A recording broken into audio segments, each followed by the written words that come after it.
Hey there, friend. Let's talk about something important: loving yourself after experiencing trauma. It's a tough subject, but one that many of us can relate to on some level. Trauma can shake us to our core, leaving us feeling broken and lost. And in the aftermath, loving ourselves can seem like an impossible task. But why is that? Understanding trauma. First off, it's essential to recognize that trauma affects everyone differently. What might be traumatic for one person might not be for another. Trauma can vary widely and may include experiences such as physical or psychological abuse, intimidation, emotional neglect, or witnessing violence. Other examples of trauma can include bullying, being in a toxic relationship, or the sudden loss of a loved one. No matter the cause, trauma can leave lasting scars on our minds and hearts. The vagueness of self-love. The term self-love is often misunderstood as indulging in self-care activities like bubble baths and burning candles. However, it goes deeper than that.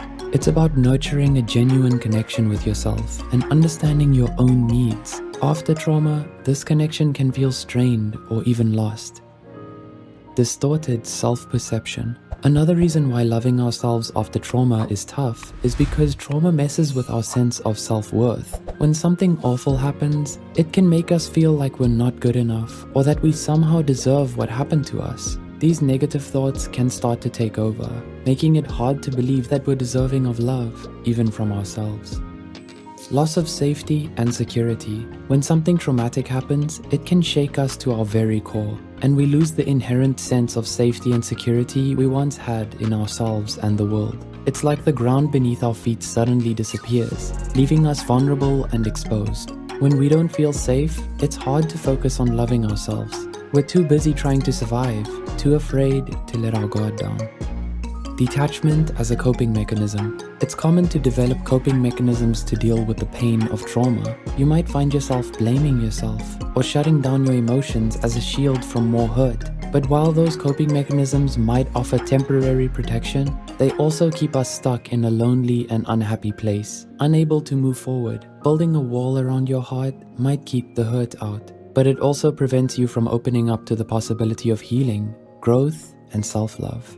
Remember, you are not defined by your trauma. Yes, it has left its mark on you, but it doesn't have the power to dictate your worth or your future. You are resilient and capable of healing, even if it doesn't feel like it right now. So when you're ready, here are some steps you can take towards learning to love yourself after trauma.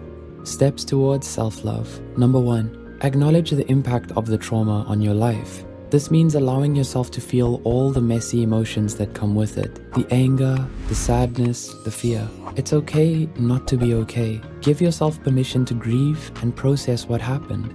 Number 2, next, try to challenge those negative thoughts and beliefs that the trauma has planted in your mind. Replace them with more balanced and compassionate ones. For example, instead of telling yourself that you're unlovable, remind yourself of your strengths and accomplishments. Practice self-affirmations and remind yourself that you are worthy of love and kindness.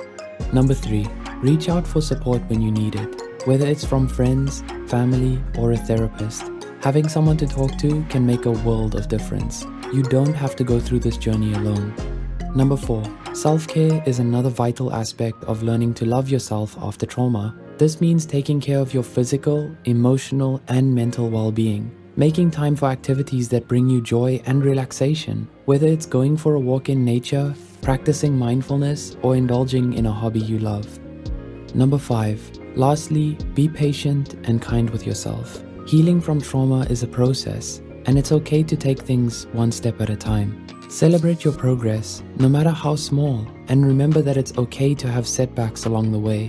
What matters is that you're making an effort to love and care for yourself.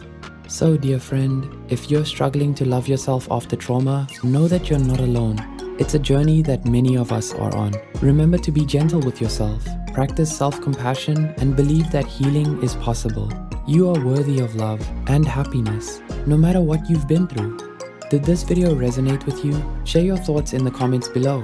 And if you found this video helpful, don't forget to like, share, and subscribe for more content on healing and self-discovery.